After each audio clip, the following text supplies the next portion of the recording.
Distance Learning Week with SUNY Online. For those of you who don't know me, I'm John Zelenak, the Operations Manager at SUNY Online, and I'll be your moderator today. A few housekeeping items. Please keep your mics muted as this session is being recorded. We will have time for questions and answers at the end, but you can also type questions in the chat. We'd love for you to introduce yourself in the chat and let us know where you're tuning in from. I'd like to introduce our speaker today, Lisa Unangst. Lisa is an assistant professor of higher education leadership at SUNY Empire State College. Lisa's research interests include higher education access and experience among displaced learners, as well as comparative and cross-national constructions of diversity in higher education. She is an associate editor of higher education research and development and book review editor for the Journal of International Students. Lisa previously worked in higher education administration at California State University, East Bay, at Caltech, and Harvard University. Lisa, we should be able to see your slide now. Oh, we did see your slide. Nope, that was me, John. We're good. There we go. Now we're good. You're just muted though, still, Lisa.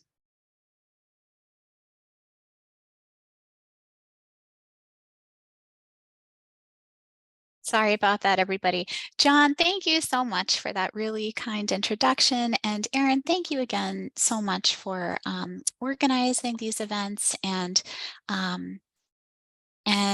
everyone for being here today. It's wonderful to see you. Happy Tuesday. So so today I'm going to be presenting on learner collaborations in the classroom and beyond, Voyant and Perusall. And I've included my email here. It's also on the final slide, but I really mean it that I'd love to keep this conversation going after today.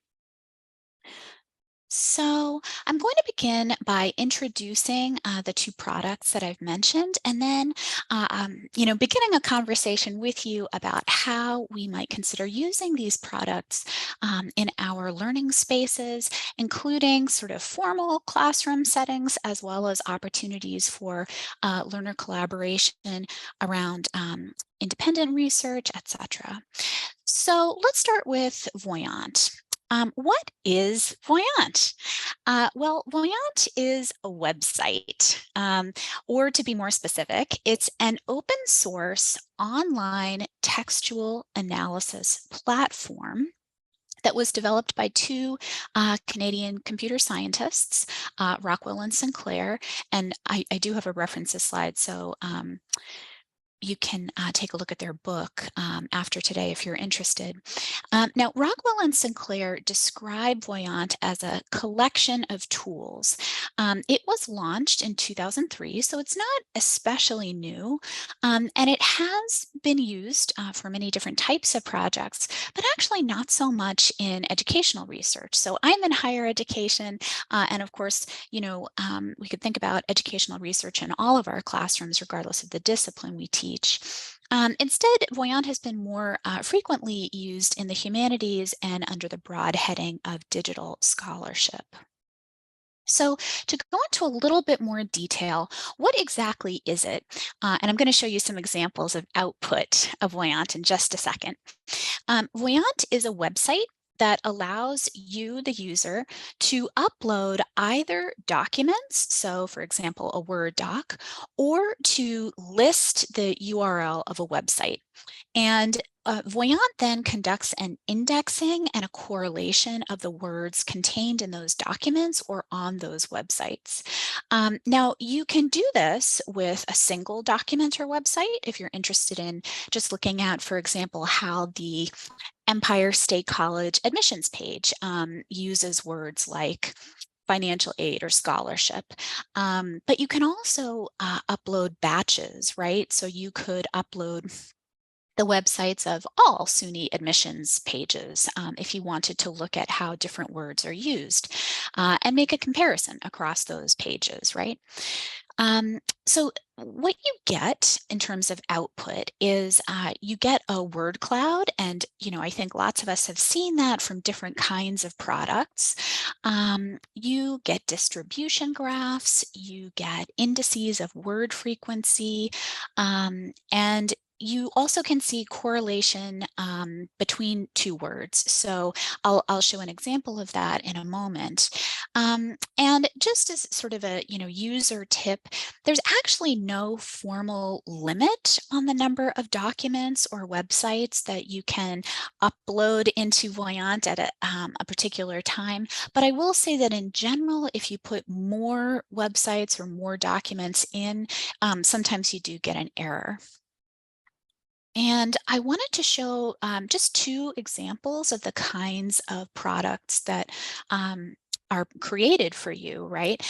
So on the left is a chart that's coming from a paper I did, a project I did that looked at how the websites of different German universities that were highlighting services for refugee students, how those websites used the words either women or Frau, which is the German word for women. And the idea here was that the project was kind of looking at to what extent are men versus women centered in outreach and services supporting displaced learners. And this particular graph, right, which, again, I didn't have to input anything. This is just Voyant creating this graph for me from Word documents or URLs that were uploaded, demonstrates that basically one university out of the 15 that I was looking at, one of them was using women or Frau much more frequently than others, right? So then this leads to some follow-up questions about why that institution might be doing that and taking a closer look at how exactly those words were used. So really, the beginning of an examination of services offered. And then on the left, you can see here that, and this is from a paper that I did with my colleague, Nicole Barone, that looked at internationalization plans of community colleges in the United States. And we decided to look at correlations, right? So we inputted the word academic, and we're asking Voyant to come up with the correlations for academic across the plans we had uploaded. And then we were looking at statistically significant results, right? And these were some of the correlations that we found as we looked at the word academic. And this was helping us think about what sorts of activities, again, or documents might have been centering academics in a discussion of internationalization. So just two examples. And then to go into a little bit more detail, because I'll return to this later, I do want to highlight that, the authors of Voyant think about Voyant as a pragmatic, collaborative practice or pair work, right? And this is because one person, sort of in their version of the analysis, right? One person would be on the computer looking at results, right? And research partners would be helping to further the dialogue about what those results were saying, looking back at the original texts, for example, and informing in this way a consideration of the data. It's important to note that Voyant, of course, doesn't address intentionality, right? So it doesn't tell you why the authors might have used the word woman or Frau. That is something that the folks using Voyant need to assess and make an argument for, depending on the source content. And then just one more note, right? Rockwell and Sinclair, the creators, also talk about Voyant as a platform that mixes tools like for example, a comic book, creating a medley, with these tools encouraging serious play on the part of the learners, the researchers, the users. And I'll come back to this in a moment. So then let me introduce Perusall briefly. And I'm so interested to learn if folks in the room today have used either of these tools. I think that Perusall is perhaps a bit more well known in education circles. So what does Perusall say about itself? This is from its website. Perusall states, we aim to change the nature of learning from the traditional solitary experience to an engaging and collective one.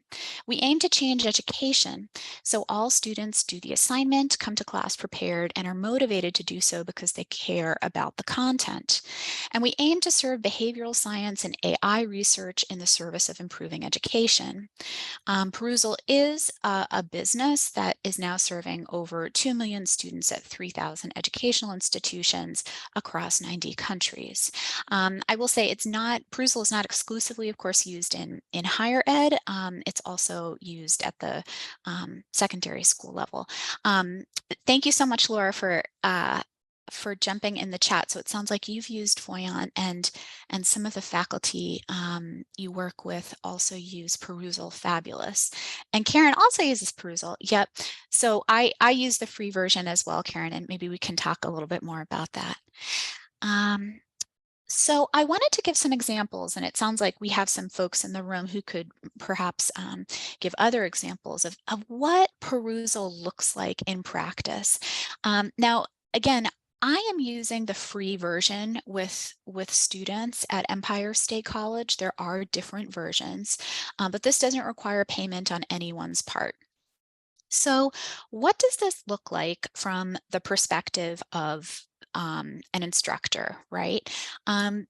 Basically, when you log into Perusall, you're looking at something that's kind of like a course homepage, and you set up the assignments running day by day or week by week or month by month.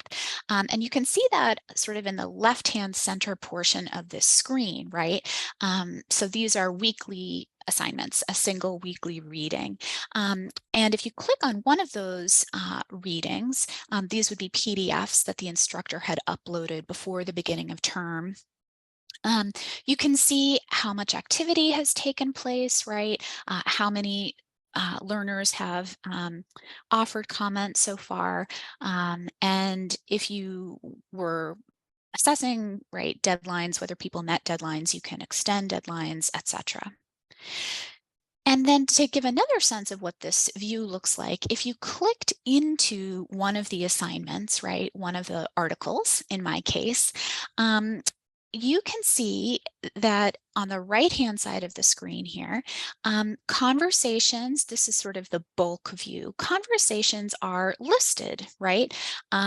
These basically are annotations that each student or each user has made in the document. So they are highlighting, in a sense, text just as one would on a piece of paper with a handheld highlighter.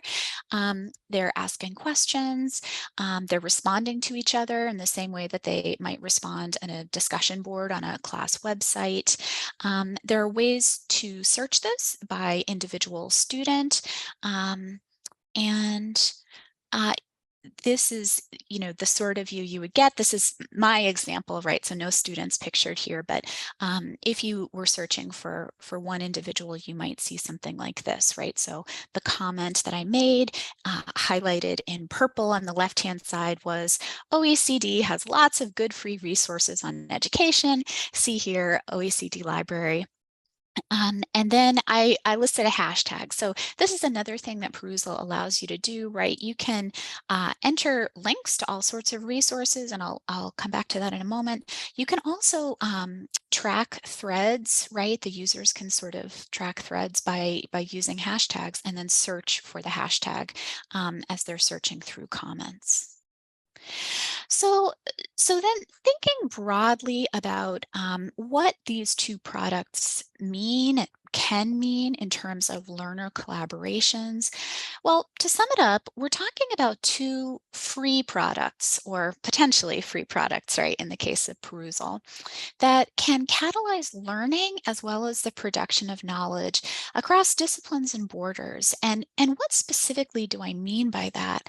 Well, I think one of the ways that Perusall is useful is that it allows our learners, right, our community of learners, to be producing within a particular class or a particular project a toolkit through the comments they make, through the questions they offer, and through the resources they indicate, right? So the links that are shared to outside articles, reports, repositories, as well as those questions, those can be downloaded in Excel after a class is over, meaning that everyone in the class has access to every piece of data or insight offered. Further, I think it's clear that both of these products offer an expansive consideration of text, right? So to think about Voyant in this way, yes, it's easy to upload Word documents that are sort of standalone texts, whether it's a law, right, or a policy that exists as a standalone text, or right, a website, and thinking about the different kinds of language across these different types of text, I think is so generative for students. I think that both products also help us in drawing attention to keyword definitions, and sometimes as instructors, this can be a little bit tricky to try to draw focus to definitions that can be murky or problematic or vary across contexts, and make it exciting, right? But these tools, I think, really allow us to do that in different ways. Again, to use Voyant as an example, by searching a pool of, let's just say, websites for the word diversity, using the correlations, we're going to see quantitative evidence for the differences in the way that that term is used, the other terms that it's linked with, and the, not just the correlations tool, but other tools, right? The line graph, the word clouds, those are also going to display the ways in which key terms are operationalized or defined. And in this way, I think it becomes exciting for students to be really diving into the details of keyword definitions.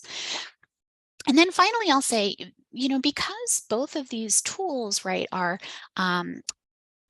meant to be interactive, right? They're meant to encourage play in the reading and the research process. I do think it means that even texts that are perhaps a bit dated but seen as foundational or understood as historical artifacts in the various fields we study, those texts again become living documents within the space of a particular classroom and a particular learning experience. They might be, of course, interpreted very differently in a different classroom, in a different learning setting. So to think again about this together, these are some of the questions that I have, right, for Voyant and Perusall, and really for other products like these. To what extent can we think about the language of publication being just another tool or lever of analysis when we think about using, for example, Voyant. So, there's no requirement that the documents or the websites used in Voyant be in, for example, English. It's entirely possible to upload URLs that feature text in Spanish, right, or Korean. And if one were going to do a project separating out, for instance, website texts, one grouping in Spanish, one grouping in Korean, and had identified the same keywords across those languages, one could run correlations for those same words, and I think have quite an interesting product as a result. So by extension, right, it's not just about language. I think that we're looking at a different way of considering accessibility across space and time as we think about these sorts of online repositories and tools, right? We're thinking about Perusall being available to folks across an entire term, whatever time they want to log in. We're thinking about Voyant producing results that yes, are sort of made by the user at one moment in time, but can be replicated again with the same set of documents and perhaps with rather different results. I think that both tools also ask us to consider the visibility of the learning and the research process for members of the team or the classroom, as well as others. So I mentioned before the possibility of thinking of Perusall as a toolkit, right? Because it's so easy to download an Excel spreadsheet with the combined comments, questions, resources offered in a particular class context. But just as there's been analysis of chats within Zoom courses, the content of those chats that students are engaging in with each other and understanding that as a dialogue within the classroom space. So too, I think, can we consider the sorts of comments, questions, resources offered in a tool like Perusall as an opportunity to think about, right, the learning analytics of a particular classroom environment, and how do we as instructors and also, all learning community members think about that type of analysis, right? That type of sort of reflexive analysis. And how might it be interesting to think about if we were considering Voyant, right? Using that open access tool to invite others to engage in quantitative textual analysis and really outlining the procedure used in selecting the documents for a Voyant analysis, the procedure used in translating the results, etc. And then finally, I think these tools offer a really interesting opportunity for us to consider cross-disciplinary or interdisciplinary collaborations, right? And how does that become serious play? Just to take one example, right? So if we were thinking about uploading websites to Voyant, Voyant would analyze the text on those websites, right? But it wouldn't be able to analyze the graphics, the videos on a particular website. So how do we think about this then as sort of a two-pronged strategy, right? From the learner, the researcher's perspective, and how, if we're thinking through, communications theory, for example, what sorts of implications does that have? So there's references slide here. I'd be happy to share this with anyone if they'd like to hold on to these after today. And again, I'd love to be in touch with you after our session to brainstorm or reflect and list my email address here. But for now, I think I'll go ahead and stop sharing so we can see each other and chat a little bit about some of these ideas.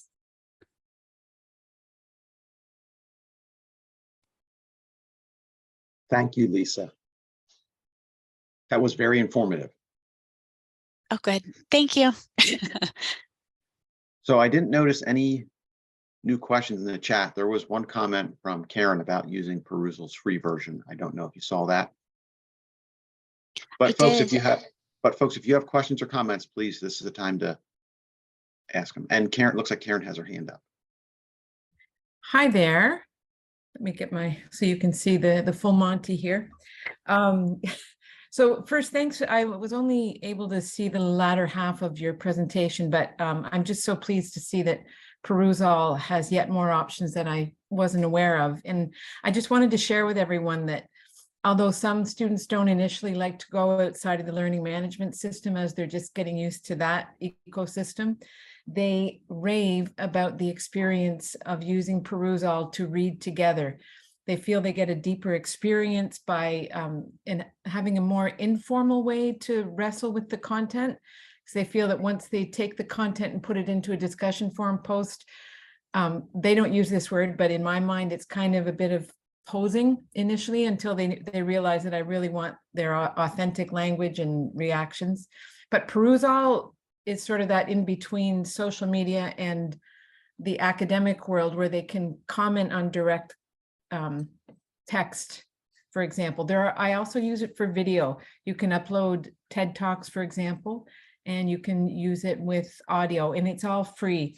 So I just wanted to give more of a promotion of Perusall, and I'll watch the recording to see what Voyant is all about. But thank you again for the raising the awareness for Perusall and showing what else you do. I'm going to be trying your actions as well, especially with Excel. Oh, Karen, thank you so much for that. I'm so glad to hear that. And I think I've had the same experience. I'm new to SUNY. I started July 1st, and yeah, we transitioned to Brightspace this fall. And of course, right, I'm introducing this tool, Perusall, and I think for some folks there was a little bit of hesitancy about, oh, we're learning, you know, all of these different platforms at once. But actually, it's the feedback I've gotten is, including in the anonymous midterm survey, was I was hesitant about Perusall at first, but I really like it, and I think folks do find that it's sort of easier to have a threaded conversation in Perusall than on some types of discussion boards. So that's so great to know. And I haven't tried video yet, so I will take a note from you there for sure.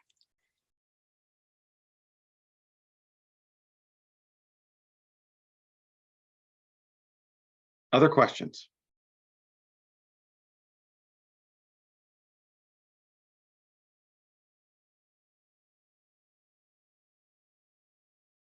Hi, Diane, you're muted. Thanks for reminding me. Hi, Lisa. Thank you so much. I've been experimenting with all kinds of tools, you know, trying to get at a better sense of connection with students. And so I really love this, and I have not yet tried Perusall, and I really look forward to doing that. You know, I've tried some different types of more social bookmarky type things that take them out of the LMS where they need to participate and add to a growing body of work. And it becomes a really nice kind of bibliography of sorts for students who came before them, and then now they're being part of that community too. But it seems as if Perusall is quite robust, and I wondered whether you could just comment a little bit about your how you've used it this particular semester. I mean, you mentioned that you're getting good feedback from the students, but how was the adoption for them? Was it seamless? Did they jump right in? Diane, thank you so much. It's great to see you. And by the way, you know, if you're willing, I'd love to hear more about the other tools you've used, and I bet others would as well. Yeah, so with respect to how they have found it, so there was, you know, at the beginning of the term, I think folks were wondering about whether it could be integrated right with our LMS, and the response that I got from the team at Empire State was that it could be moving forward, but that the timeline for entering into a formal agreement, it wasn't going to work for the fall term. I think in part because the Brightspace implementation was happening at the same time.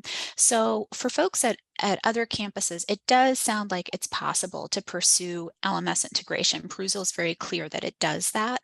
And from you know, the ESC perspective, it's possible. So what it meant for students in terms of getting an account set up was I provided a link to them. They went to the website.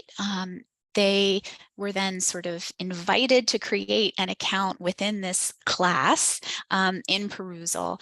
And yeah, again, it's a free account. And then they see that sort of course homepage with the assignments, right, listed.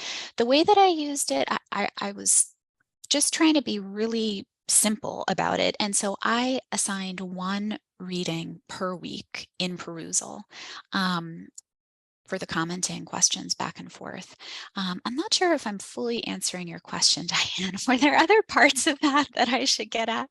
No, and I think it also parallels what Karen shared, is it seems to me that it is far more interactive for the students, because I feel the same way on discussion boards that are very static, and students, miss an opportunity to really hear what others are posting because it's disjointed.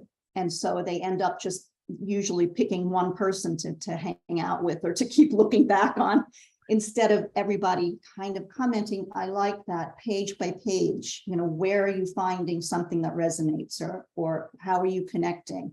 So I just was curious about how this, I imagine the students were far more excited of posting there than back in the old standard discussion thread in the LMS.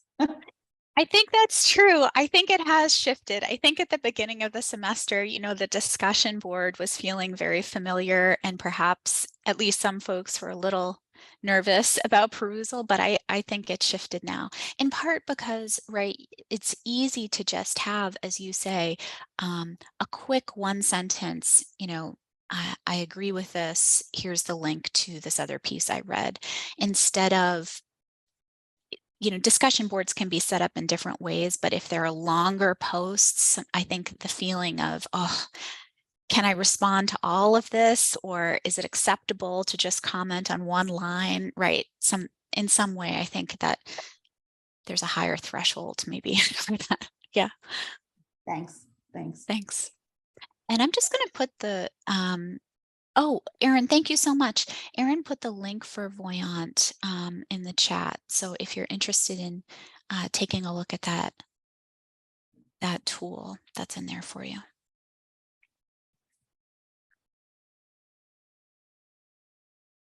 Any other questions?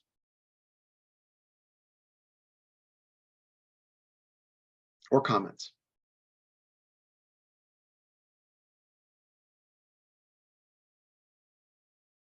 Maybe I can add one more idea. Something I've thought about doing in Voyant, and I haven't done this yet. I'd be interested to hear all of your thoughts, is, with this idea of trying to create a collaborative toolkit that produces some interesting results, asking learners in one of the classes, right? So I teach in higher education, asking learners to maybe select a website or a policy, could be, for example, a diversity, equity, and inclusion policy that they think is interesting or compelling, putting those documents together, uploading it to Voyant, right? So it's a corpus of texts that have been collaboratively selected, and then being able to perform that analysis as a group, right? Seeing what the correlations and frequencies are across those various texts, and thinking in a collaborative play about what those results mean, and again, why they chose those texts to begin with. There are various reasons for doing that.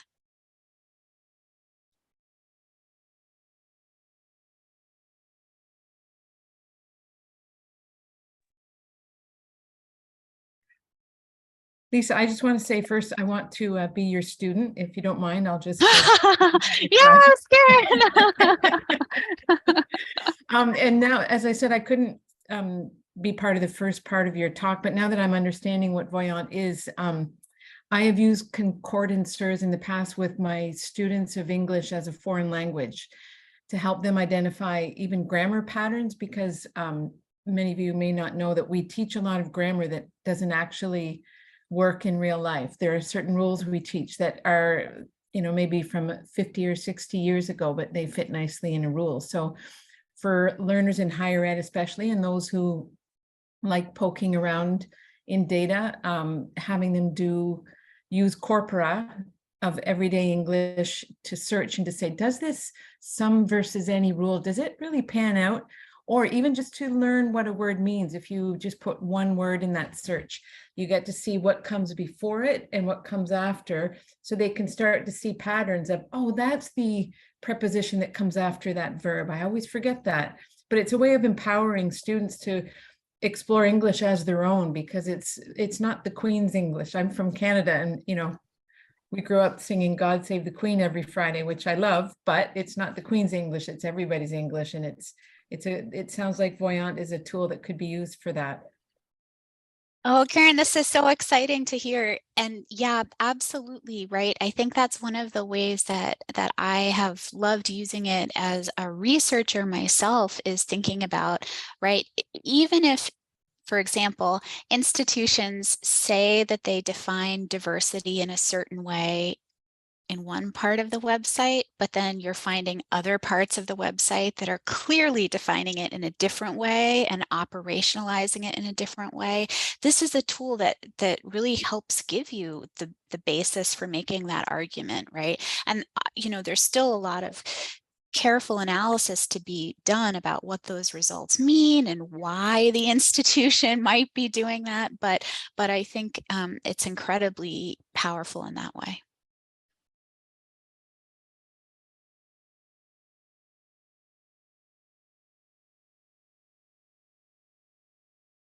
Any other questions or comments?